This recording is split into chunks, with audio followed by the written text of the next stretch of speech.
प्यारे दोस्तों, आज हम आपको एक मौलवी साहब का वाकया सुनाने वाले हैं जिन्होंने उस औरत के साथ शादी की जो जिना किया करती थी, यानी गैर मर्दों के साथ गलत काम किया करती थी।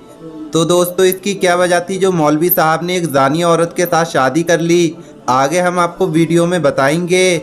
लेकिन उससे पहले अगर आपने इस वीडियो को लाइक नहीं किया है तो वीडियो को लाइक करें। अगर आपने अभी तक हमारे यूट्यूब चैनल को सब्सक्राइब नहीं किया है तो चैनल को सब्सक्राइब करके बेल आइकन ज़रूर दबा दें। तो चलिए वीडियो शुरू करते हैं। दोस्तों, किसी गांव में एक इमाम साहब रहते थे, उनका नाम एहतशाम था। जब वो बचपन की दहलीज पर पहुंचे तो उनकी वालदा का इंतकाल हो गया। माँ की ममता से महरूम तो हो गए, लेकिन बाप की मोहब्बत ने मौलवी एहतशाम को डोलने नहीं दिया। उनके वालिद का नाम हाजी गुलाम दीन था। उन्होंने बड़ी तवज्जो और इहतमाम के साथ अपने बेटे की परवरिश की और उसे दीन की एक एक बात समझाई। और ये बाप की तरबियत का असर था कि मौलवी एहतशाम बचपन से ही सुलझे हुए नेक इंसान के रूप में ढलते चले गए। जब मौलवी एहतशाम 20 साल के थे तो उनके वालिद साहब का भी इंतकाल हो गया। बाप का साया भी छिन गया, मगर अल्लाह की रज़ा पर राज़ी रहे। मौलवी एहतशाम की ज़िंदगी यूं ही गुजरती रही, कभी कोई शिकवा लबों पर ना आने दिया। गांव के लोगों ने उनको बेआसरा ना होने दिया, क्योंकि वो नेक शख्सियत थे, अच्छे अखलाक के मालिक थे। बस इसी तौर पर गांव के ज़मींदार ने इनका खूब साथ दिया और उन्हें उसी मस्जिद का इमाम बना दिया जहां उनके वालिद साहब इमामत किया करते थे। मौलवी एहतशाम बच्चों को भी पढ़ाते थे और बहुत ही कम वक्त में उनकी शराफत और पाकीज़गी देखकर गांव के लोग मौलवी एहतशाम की बहुत इज्जत और कद्र करने लगे। बल्कि लोग दीन के मसाइल पूछने के लिए दूर दूर से मौलवी एहतशाम के पास आया करते थे। मौलवी साहब मस्जिद के साथ बने हुए हुजरे में रहते और अभी तक उन्होंने शादी नहीं की थी।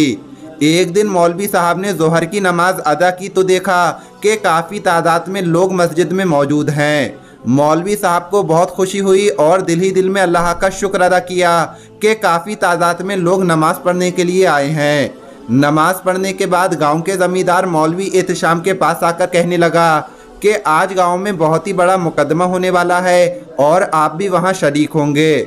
मौलवी साहब कहने लगे, इतने बड़े मुकदमे में मेरा क्या काम है? ज़मींदार ने कहा, दरअसल ये एक ऐसी औरत का मुकदमा है जिस पर इल्ज़ाम है कि वो गांव में बदकारी फैला रही है, लिहाजा आज हमें उसका फैसला करना है।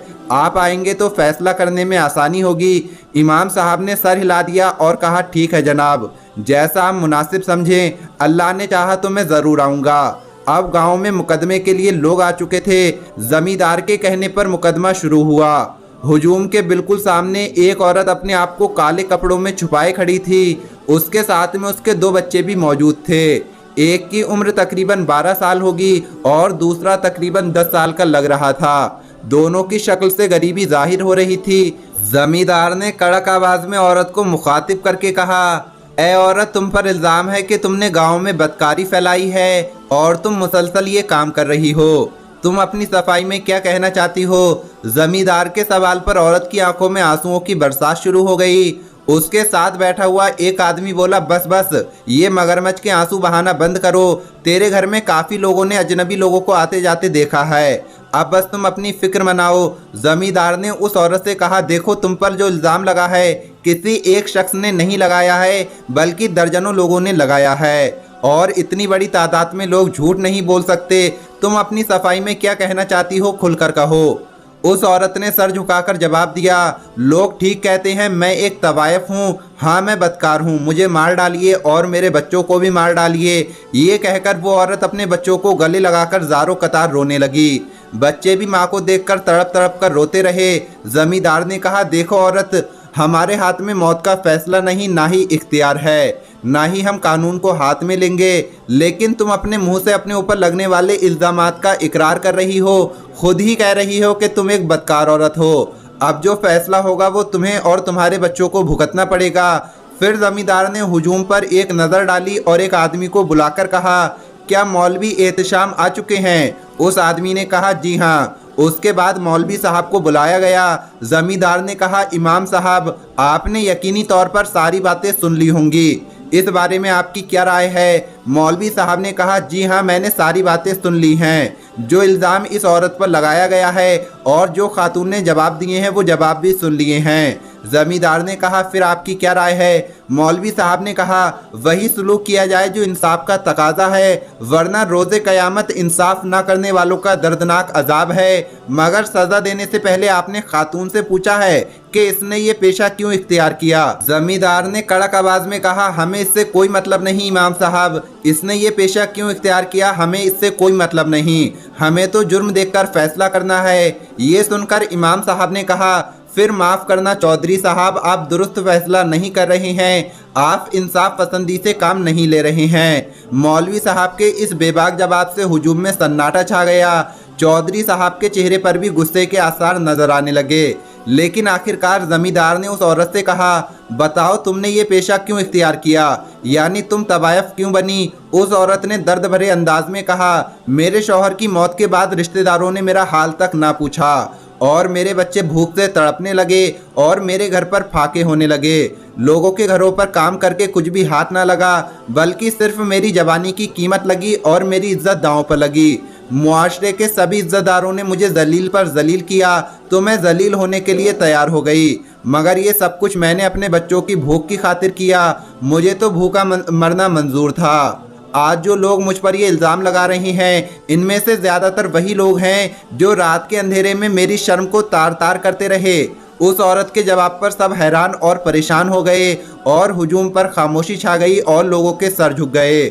मौलवी साहब ने कहा कि सुन लिया आपने, अगर ये मुजरिम है तो इससे पहले आप सब गांव वाले मुजरिम हैं जिन्होंने इस औरत को ये पेशा इख्तियार करने पर मजबूर किया है। हमारा पूरा गांव इस जुर्म में बराबर का शरीक है। वो मर्द जो इस औरत को मजबूर करते रहे और इसने आखिरकार अपने बच्चों के लिए अपनी इज्जत दांव पर लगा दी। अगर इस खातून को सज़ा देनी है तो सबसे पहले आप सबको अपने आप को सज़ा देनी होगी। मौलवी साहब की बात सुनकर जमींदार ने कहा, आप सच कहते हैं इमाम साहब, मैं वाकई इंसाफ नहीं कर पाया। आज से मैं इस इंसाफ की कुर्सी का अहल नहीं हूँ, मगर ज़ाती तौर पर एक बात का ज़रूर अहल हूँ, यानी एक हक बात कहना चाहता हूँ। उस औरत के करीब जाकर जमींदार ने उसके सर पर हाथ रखा और कहा, आज से तुम मेरी बेटी हो, तुम्हें कोई रुस्वा नहीं करेगा। ये सुनकर सब में खुशी की लहर दौड़ गई। जमींदार की बात सुनकर वो औरत कहने लगी, चौधरी साहब, मैं किसी की बेटी बनने के लायक नहीं रही, मैं दागदार हो चुकी हूँ। आप क्यों अपनी इज्जत को रुस्वा करना चाहते हो? अगर खुदकुशी हराम ना होती तो मैं कब की मर चुकी होती। ये सुनकर मौलवी साहब ने कहा, अल्लाह पाक जब अपने किसी बंदे पर करम और फजल का मामला फरमाता है तो उसकी रहमत अनमोल है। आप अल्लाह ताला से तौबा करें, वो अपने बंदों को ज़रूर माफ़ फरमा देता है। एक बार बंदा उसके दरबार में हाजिर होकर माफ़ी मांगे तो सही। और मैं आज आपके वालिद साहब यानी ज़मींदार की तवज्जो से आपको निकाह का पैगाम देता हूँ। अगर आप रजामंद हैं तो मैं फौरी तौर पर आपको अपनी बीवी बनाना चाहता हूँ। इमाम साहब के कहने की देर थी कि मजमे से आवाज़ें आने लगी, सुभान अल्लाह सुभान अल्लाह। ऐसे इंसान इस ज़मीन पर मौजूद हों तो शायद कोई भी औरत तवायफ ना बने। जमींदार ने इस औरत से कहा, बस बेटी अपने घर जाओ, अब तुम्हारी कोई बात नहीं सुनूंगा, कल तुम अपने घर से रुखसत होगी। दूसरे दिन सादगी के साथ मौलवी एहतशाम के साथ इस खातून का निकाह हो गया और मौलवी एहतशाम ने रात को शुक्राने के नवाफिल अदा किए और खालिक के कायनात का शुक्र अदा किया, जिसने एक बड़े इम्तिहान में इस इमाम को सुरखरू कर दिया। गांव के लोगों के दिलों में इमाम साहब की इज्जत पहले से ज़्यादा बढ़ गई और वो औरत जो मौलवी साहब से मंसूब हुई शर्मो हया का पैकर बन गई, घंटों तक सजदों में पड़ी रहती, अल्लाह का शुक्र अदा करती रहती थी, उसने भी सच्ची तौबा कर ली। तो दोस्तों, ये वीडियो आपको कैसी लगी कमेंट बॉक्स में ज़रूर बताएं। अल्लाह हाफिज़।